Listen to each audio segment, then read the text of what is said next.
Hello and welcome to Plus Sports on PlusTvAfrica. My name is Mikhail Tinubu. Of course, it's Wednesday, the middle of the week, and we're so close to the weekend, and I'm sure we all know what we're expecting for this interesting weekend. Now, we'll start in Lagos, where Lagos is once again hosting Africa's elite table tennis players who are competing on three fronts, as it has done for the past 8 years. Following the successful hosting of several ITTF-sanctioned tournaments in the last 8 years, Lagos State Deputy Governor Femi Hamzat assured the ITTF yesterday that the state is ready to host future World Championships. During a courtesy visit to his office in Lagos by the ITTF team, the Deputy Governor stated that the state would continue to support table tennis while assuring that they would be willing to host the world based on their previous experience hosting several tournaments. We are happy that our efforts have started yielding positive results, with Quadri Aruna now ranked among the top 10 players in the world, the Deputy Governor said. The ITTF's team, led by one of its vice presidents, Wahid Enitan Oshodi, stated that the visit was necessary due to the enormous support ITTF has received from the state over the last 8 years. ITTF Africa President Khalid El-Sahi earlier over the weekend acknowledged Lagos' significance to the development of the African game and declared the state the continent's table tennis hub. Now, I have with me Victor Godfrey today to discuss some of these stories, beginning with this table tennis one. Victor? Good morning, Mikhail. Thank you so much for having me here on the show. Welcome. How true, I mean, as an outsider looking in, how true do you think this is, all of this hype that Lagos State is getting for its hosting of ITTF tournaments? Well, I think during the very first session at the Tsonga Stadium, and to be honest with you, it's actually being there live and also following on social media. I have to commend the media team, because they have provided an environment that has given us a chance to watch one of the best international tennis players perform at their peak here in Lagos. So it was actually, it's not really, I won't call it hype, or I'll say the hybrid with that. That's fantastic. Well, the Africa president for the ITTF stated that Lagos State is officially the hub for table tennis. How much of an investment is Lagos State putting into this as opposed to other states or even other countries? So I didn't get that question. You said something about investments. Yes, the president for Africa ITTF stated that Lagos State is the hub for table tennis. How significant of an investment are they putting into it compared to other states or other countries? Well, I still can't get that word, but I'll go with the gist of what I think you're saying. When it comes to Lagos State's involvement / investment, or let's say input into this in the career of Lagos, I would say this is an example of the right direction. The hub of table tennis would be the capital of table tennis in Nigeria. Quite frankly, our sports, other aspects of our sports, or other sports are actually in greatly. However, this is a turn of a new page or a new leaf if you can turn to. So I'll say yes. Lagos State they've done well. This is a massive. Trust me, it may not be of the highest level, but on a larger scale down the road, this is actually a very, very big momentum step toward ensuring that we have visibility for these talents and development in Nigeria as well. All right.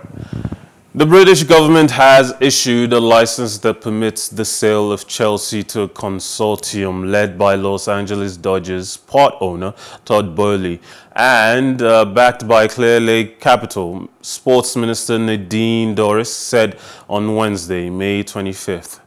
Current owner Roman Abramovich is subject to sanctions by the British government. He put the London club up for sale in early March, following Russia's invasion of Ukraine, which Moscow calls a special military operation. We are satisfied the proceeds of the sale will not benefit Roman Abramovich or other sanctioned individuals, Dorries said on Twitter. Given the sanctions we placed on those linked to Putin and the bloody invasion of Ukraine, the long-term future of the club can only be secured under a new owner.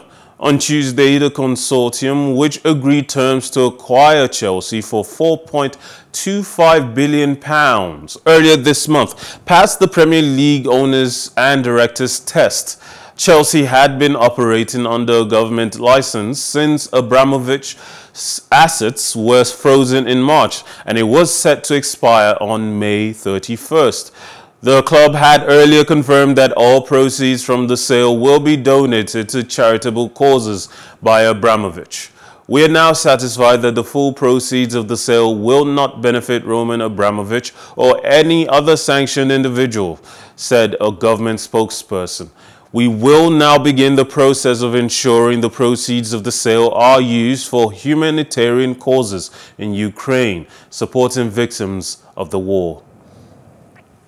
Now, Victor, this is good news for Chelsea fans. Obviously, they've been waiting for this sale to go through. But at the same time, it's bittersweet. Well, the reality of the matter is it's quite unfortunate what's happening. Take a picture, what's happening in Ukraine, the invasion of Russian forces down there, which also affected Abramovich, given his ties and connections to the Russian president. However, for Chelsea's sake, the reality of the matter is that Chelsea is a club that has benefited greatly from the past in terms of the care given to the club by Abramovich, the former owner, who was literally almost, I would say, like a club president or even like a sport director in terms of having a say on which managers will be sacked, player signing, and etc. And quite frankly, the biggest fear that many Chelsea fans and football observers that will this new group have that same level of intensity, or will they commercialize Chelsea? Like you've seen that happen with clubs like Manchester United that are now more of a commercial brand rather than a proper football club in terms of how it's run. And you might fear, and also even the football itself, Chelsea, the sanctions. Some players actually have left Chelsea, some are leaving, during the summer. Who can come in?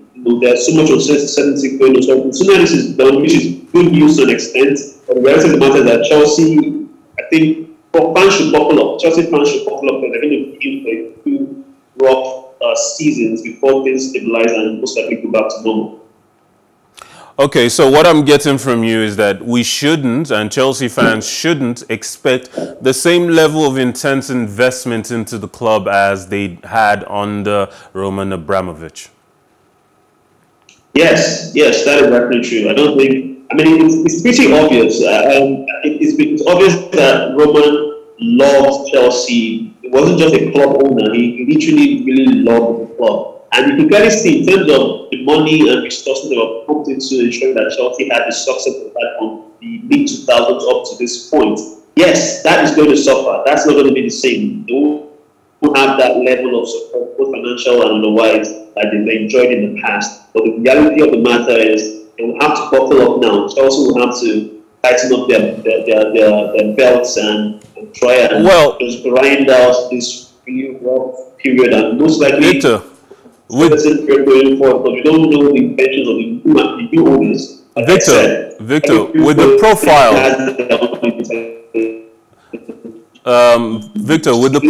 of the new owner, Todd Boehly. Owners change the entire landscape of that. Victor, with the profile of the new owner, Todd Boehly. can we expect a model that is closer to the Liverpool model of ownership as opposed to the Manchester United ownership? Well, I think time will tell on that. You cannot deny the incredible following that Chelsea has, especially in other parts of the world apart from Italy. I think one of the most followed clubs behind maybe Manchester United or Arsenal. And the passion of Chelsea fans, they are actually, in my own opinion, they're quite the most passionate football fans in the world, to be honest, especially in this part of so the expectations will be very, very high. Now, the Liverpool model took years, but it was smart investment in the right individuals and personnel. It took Liverpool a few years to get it right. You shouldn't carry the success they're having now. It took them a few years to get it right. They had Brendan Rodgers, that didn't work out. They had, Rafa Benitez, that didn't work out. Victor, so I need to cut you off. We need to move on. As governments around the world take the issue of climate change more and more seriously, sports and events have become the frontier of policies aimed to reverse the effects. Such policies are creating efforts towards more sustainable measures in building the sporting facilities and venues for upcoming events. The 2024 Athletes Village north of Paris is aiming to set the Olympic gold standard for sustainable construction. It's using state-of-the-art low-carbon building technologies, which the public body developing the site hopes could become a model for large-scale projects elsewhere.